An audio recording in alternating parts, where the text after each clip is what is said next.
Société nationale des Québécoises et des Québécois de la région de Thetford est fière de vous présenter l'émission Appalaches en quelques mots. La TVCRA est au cœur des préoccupations des gens d'ici depuis plus de 45 ans. C'est donc un honneur pour moi de soutenir et de contribuer à l'essor de la télévision communautaire de la région des Appalaches. Bon visionnement.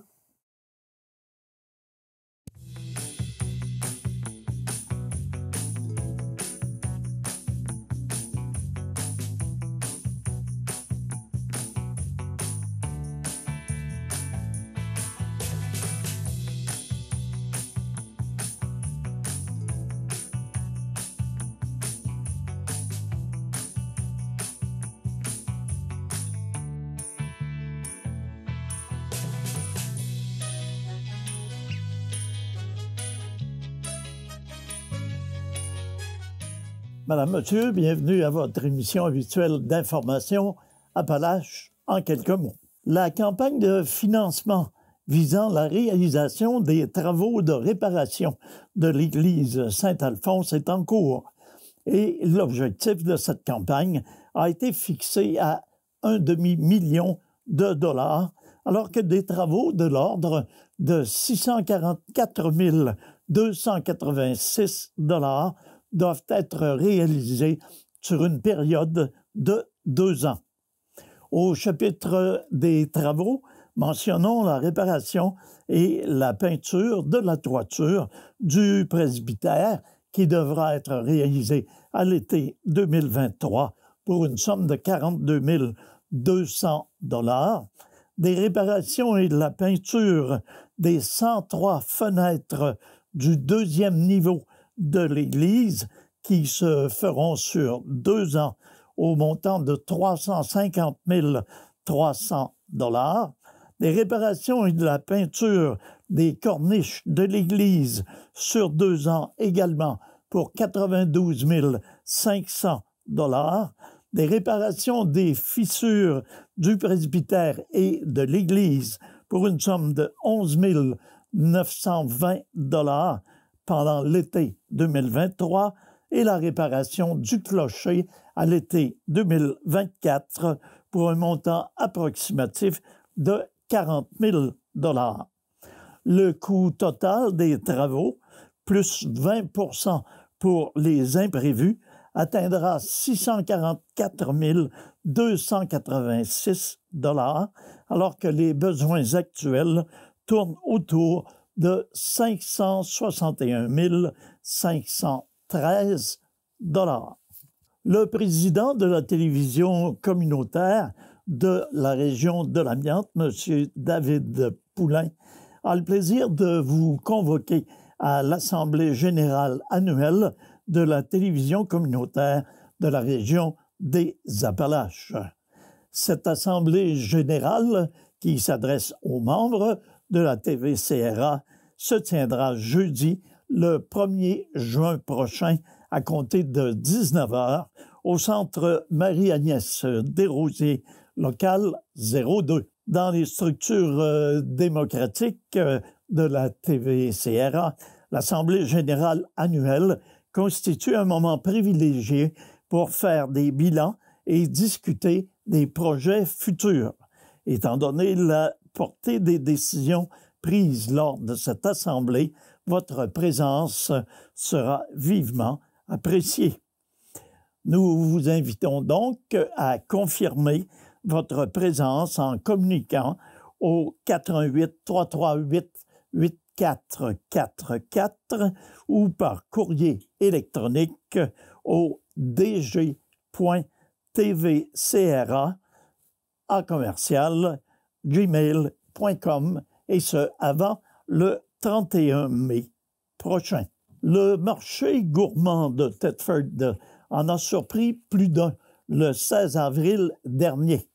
En effet, le projet événementiel Rassembleur, organisé par des étudiants en technique de comptabilité et de gestion, a présenté 10 kiosques exposants diversifiés de tous les coins de la ville, invités à faire découvrir les saveurs d'ici.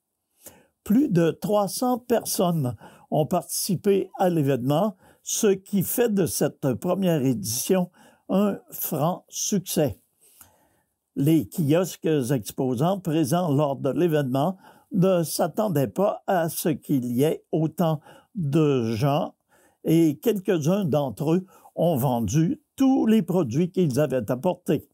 Les sacs réutilisables offerts aux participants à l'entrée ont été très utiles. Certains en sont même ressortis avec leurs sacs pleins à craquer, de mentionner Sarah Lessard, l'une des organisatrices de l'événement. La zone familiale, présentée par le parc éolien Mont-Sainte-Marguerite, a fait également plusieurs heureux avec les bonbons, les maquillages et les ballons offerts gratuitement aux visiteurs, sans oublier le mur de beignes alléchants. Nous tenons à remercier la population de Thetford Mines et de ses alentours, ainsi que les kiosques exposants pour leurs participants à la première édition de cet événement. Nous ne nous attendions pas à un si grand nombre de participants. Nous avons d'ailleurs eu droit à de nombreux commentaires positifs de leur part. Plusieurs nous ont demandé, entre autres, si une deuxième édition était prévue l'an prochain, de déclarer Cassandra Blatter, chef de projet du marché gourmand de Thetford. Pour en voir plus au sujet du marché gourmand de Thetford, vous êtes invité à consulter les photos prises lors de l'événement, photos disponibles sur la page Facebook ou la page Instagram du marché gourmand de Thetford. La polyvalente de Disraeli vient d'ajouter une infrastructure de taille pour son offre de services. En effet, les élèves de son programme de hockey peuvent maintenant bénéficier d'une surface synthétique de deck hockey. C'est l'aboutissement d'efforts échelonnés sur 3 années que ce projet concrétise. À la suite des demandes de subventions du programme d'aménagement des cours d'école du ministère de l'Éducation, l'institution d'Israëloise s'est vue octroyer une somme de 50 000 $ du gouvernement du Québec. Le projet a été rendu possible grâce à des investissements de la polyvalente et du Centre de services scolaires des Appalaches. Dans le cadre de son projet éducatif, l'école a investi un montant de 35 000 $ dans le projet. Quant au Centre de services scolaires des Appalaches, sa contribution a été de 133 000 $, notamment pour la dalle de béton. Le tout a été intégré aux travaux d'aménagement des infrastructures en devanture de l'école. Après l'acquisition des bandes de l'ancienne patinoire du parc de la gare, plusieurs partenaires ont contribué bénévolement à la réalisation du projet. Ainsi, l'entreprise Gagnon et Frères a fourni un camion et une remorque pour le transport du matériel. La ville d'Israëli a, quant à elle, offert gracieusement la machinerie lourde pour déplacer les bandes. On ne peut passer sous silence l'implication de la communauté. Dirigée par messieurs Mathieu Gagnon-Ouellette et Daniel Jacques, tous deux membres du conseil d'établissement de l'école, une équipe de bénévoles a procédé à l'installation de la surface synthétique.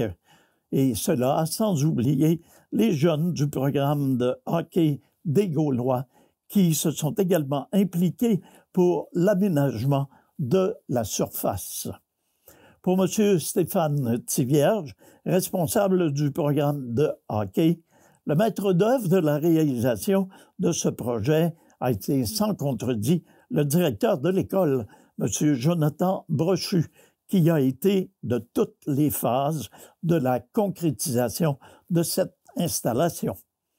La phase 2 du projet est déjà amorcée.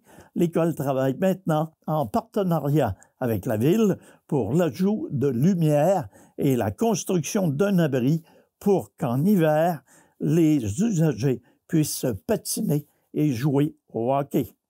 Effectivement, le matériel utilisé est conçu pour devenir une surface glacée en hiver, ce qui permettra son usage 12 mois par année.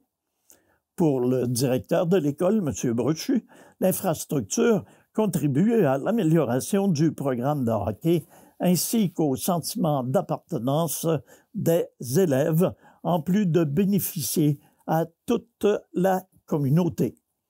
D'ailleurs, dès la première journée où la surface a été accessible, on pouvait y voir jeunes et moins jeunes en profiter joyeusement. Encore une fois, la polyvalente d'Israéli innove pour offrir à ses élèves des services diversifiés de grande qualité. Cela constitue la priorité de l'institution et l'ensemble de son personnel. La direction du Cégep de Thetford et l'équipe ayant piloté le projet de construction du futur complexe sportif intérieur, qui sera situé tout juste à côté du pavillon Desjardins, ont obtenu le feu vert du conseil d'administration de l'établissement afin d'aller de l'avant avec le dossier. L'appel d'offres devrait donc être lancé à la fin de l'été ou au début de l'automne. Depuis l'annonce de juin dernier, nous avons œuvré à attacher les ficelles. Les sommes prévues sont au rendez-vous et les partenaires qui avaient démontré de l'intérêt à utiliser le complexe ont confirmé leur présence.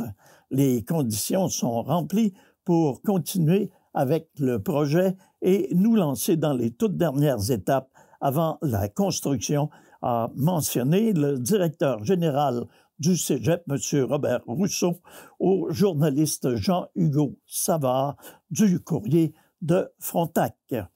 Ce dernier a écrit « Le budget tourne désormais autour de 12,5 millions de dollars, soit 500 000 dollars de plus », ce qui s'explique par les coûts dans le secteur de la construction qui ont augmenté, mais en même temps, quelques ajouts, notamment la possibilité d'avoir un plateau de deck hockey. Nous croyons qu'il y a de l'intérêt pour pratiquer ce sport l'hiver. Les autres éléments sont plutôt d'ordre technique, a précisé M. Rousseau au Courrier de Frontenac et à son journaliste, M. Jean-Hugo Savard. Les travaux devraient démarrer au printemps 2024 pour une ouverture à l'automne 2025. Par contre, le Cégep devra relever particulièrement 2 défis à l'effet de ne pas perdre de cases de stationnement et d'optimiser les espaces tout en préservant les boisés. Nous parviendrons à le faire avec le projet actuel. Cela était important pour nous et pour la communauté de poursuivre M. Rousseau. Robert Rousseau a confié avoir hâte que ce projet se réalise. Cela a demandé beaucoup d'efforts de travail, mais aussi de réflexion sur comment optimiser le tout en tenant compte d'un paquet de facteurs, puisque tout le monde doit y trouver son compte. Je peux vous dire que nous allons construire un complexe sportif qui pourra être agrandi en fonction des besoins. Nous aurons la possibilité d'ajouter un 3e tiers alors que tout a été pensé à long terme. Rappelons que le gouvernement du Québec participera à la hauteur de 5 millions de dollars dans le cadre du programme de soutien aux infrastructures sportives et récréatives scolaires et d'enseignement supérieur. La MRC des Appalaches s'est engagée à y investir 4 millions de dollars et le Cégep de Thetford, de même que ses différents partenaires impliqués, compléteront le montage financier, a souligné Jean-Hugo Savard du Courrier de Frontenac.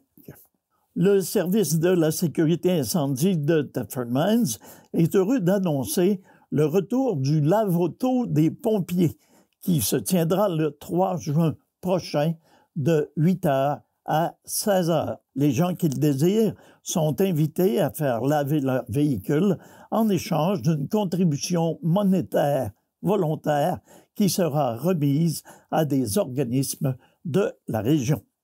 Comme lors des dernières éditions, l'événement se tiendra dans le stationnement du magasin Walmart, situé au coin du boulevard Frontenac-Est et de la 9e rue.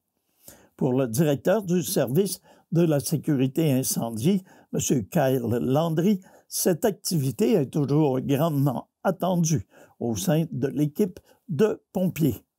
C'est très important pour nous de poursuivre notre implication auprès de la communauté et de redonner aux organismes qui font une différence dans la vie des familles de chez nous. De plus, le lave-auto est une activité d'équipe rassembleuse pour les employés qui s'unissent et mettent la main à la pâte afin de faire de cette journée un succès année après année. Nous tenons également à souligner l'apport des ambulanciers de Cambie qui viennent nous aider lors de cette journée, a ajouté M. Kyle Landry. À la suite d'un appel de candidature effectué il y a quelques semaines, 6 organismes bénéficiaires ont été tirés au hasard.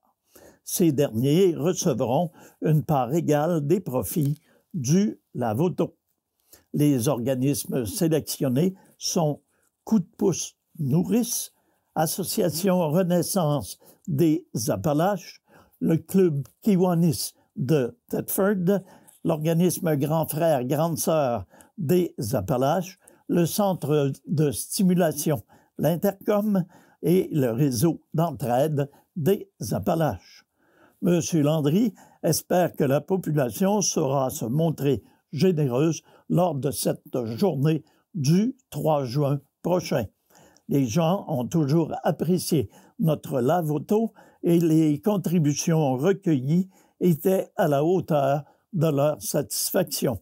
Nous espérons encore une réussite et nous comptons sur les gens de la région pour nous aider à faire une différence auprès de ces organismes. La MRC des Appalaches est heureuse d'annoncer que la virée musicale en plein air fera son tout premier arrêt vendredi le 26 mai au parc Saint-Noël de Thetford Mines, situé en bordure de la rivière Bécancour. Ce spectacle, présenté sur la scène du Mixbus, met en valeur des artistes locaux de la relève. L'accessibilité au site sera gratuite. Cette soirée, animée par DJ La Yagoz, débutera à 19h30 et sera ponctuée par les prestations de 7 artistes de la relève. Mentionnons d'abord le duo bien connu Steven et Steven dans la région, dont le chanteur de Sainte-Clotilde-de-Beauce, Steven Grondin, qui a été candidat à l'émission populaire Voix.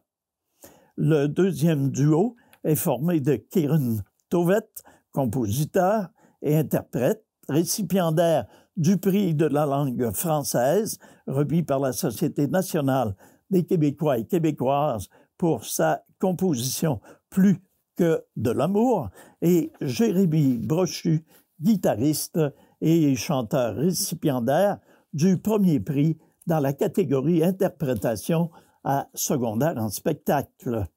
Nous sommes toujours heureux de voir s'ajouter de nouvelles activités à l'intention des citoyens et citoyennes, que les gens seront nombreux à y participer. Notre région regorge de talents et c'est par le biais d'événements comme la virée musicale en plein air que nous pouvons leur offrir la visibilité qu'ils méritent. Félicitations aux organisateurs et bonne tournée aux artistes, d'affirmer Marc-Alexandre Brousseau, maire de la ville de Thetford.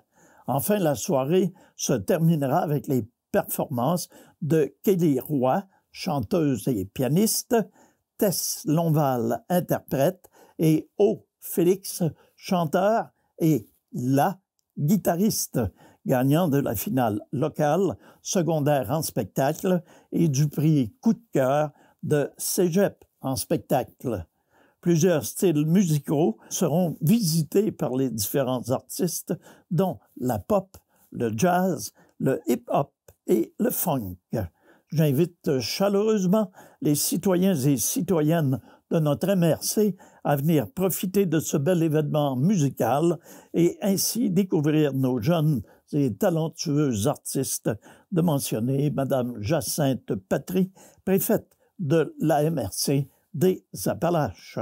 Ce projet est réalisé grâce au soutien financier du gouvernement du Québec et de la MRC des Appalaches dans le cadre de l'entente de développement culturel et de Desjardins, la municipalité hôtesse du premier des 3 spectacles de la virée musicale en plein air de la MRC des Appalaches. La ville de Thetford Mines assurera la sécurité des lieux et offrira les services nécessaires à la tenue de ce rassemblement festif. Donc, c'est un rendez-vous au parc Saint-Noël le 26 mai prochain dès 19h30.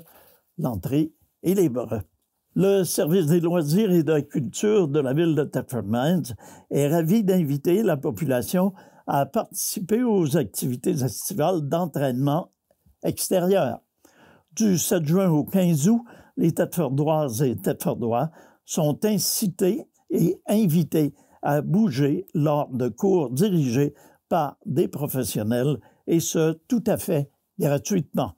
Dès le 7 juin et tous les mercredis jusqu'au 9 août, une séance d'entraînement sera offerte au parc Saint-Noël de 10h à 11h.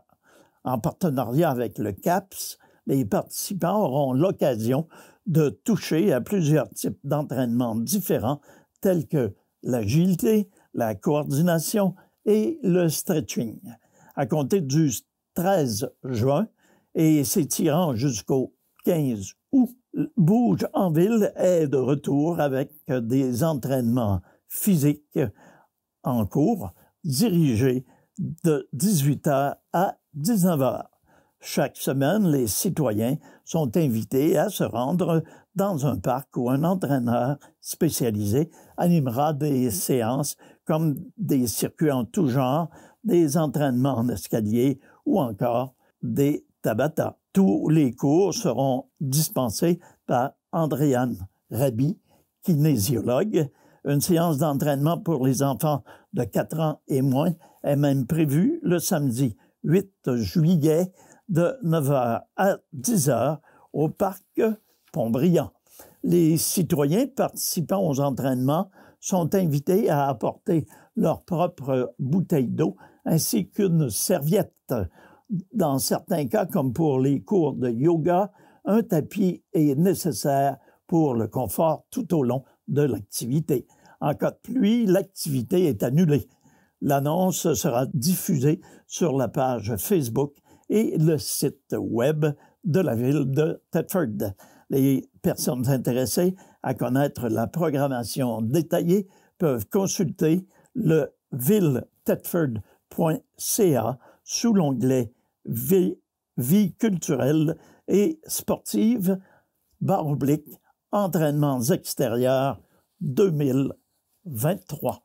Jusqu'au 13 août prochain, la ville de Thetford Mines vous invite à entrer dans l'univers de l'artiste thetfordoise Isabelle Thivierge. À travers ses œuvres colorées aux apparences de panorama géographique et océanique, elle explore les limites et les possibilités de la résine d'époxy, une première à la Station des Arts.